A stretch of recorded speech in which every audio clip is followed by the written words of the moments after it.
After 16 plus years living in Italy, I left. And it wasn't because I didn't love it there. It was because I finally understood the difference between loving Italy and sustaining Italy. I first went there for the very first time in 1996 for about 6 weeks. The next year it was 8 weeks. A few years later, it was 12 weeks. And by the time 2006 came around, I was staying longer than I was legally allowed to. I was already stretching the limits because I did not want to leave. In 2007, I moved there full time, not as a tourist, not as a dreamer, and not as a resident. I raised my youngest daughter there. I spoke the language. I integrated actively into the community. I have family there. I went through an earthquake. I had open heart surgery in Rome. I navigated the medical system. I even had a stroke there. This wasn't your balcony espresso type of Italy. This was infrastructure Italy. And those two things are very different. There's a lot of people online selling the aesthetics of Italy. Beautiful piazzas, slow lunches, cheap houses in small villages, romantic. And Italy is beautiful. It's poetic. It's communal. But aesthetic is not infrastructure. And romance without structure eventually becomes a burden. Here's what most senior women don't think through. If you stay over 172 days a year, you're in Italy's tax territory.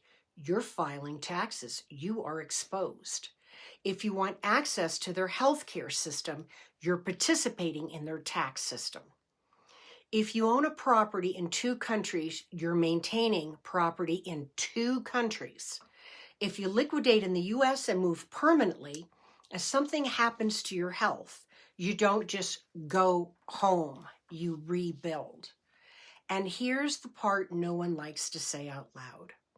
Most senior women I interview have never even tried 30 days in a row, let alone 60, let alone 90. Just 30. Yet they're fantasizing about permanent relocation. That gap is where disappointment lives. And here's something even more honest. By the time 3 months approaches, most women are ready to go home. Not because Italy failed them. Italy is a dream, but because rhythm matters. Their winter is cold. Utility bills are expensive. Bureaucracy is exhausting. Language fatigue is real. Even when you speak Italian like I do, heated conversations, everyday conversations, dialects are different. Medical conversations are different. Legal conversations are different. You're always translating something, and there's a quiet weight to that. In 2022, I moved back to the United States, not in defeat, not in regret, in design. Today, I spend 5 months to 6 months a year in Italy, spring and summer and fall. I don't need the freezing winters. I don't need the year-round infrastructure stress. What I realize is I don't need permanence. I need rhythm.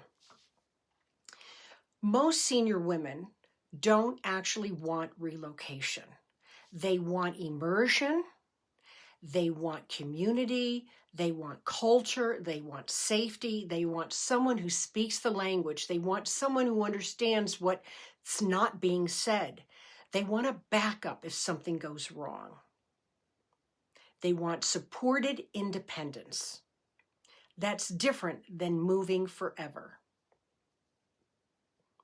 Living in Italy is beautiful. Sustaining life in Italy is structural, and those are not the same conversation.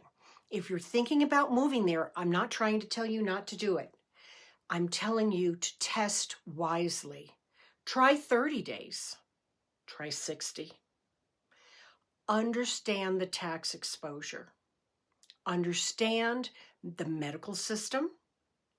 Understand what winter feels like when you're not on vacation. because the dream isn't the problem, the design is. And if you design it well, Italy can be part of your life without consuming it.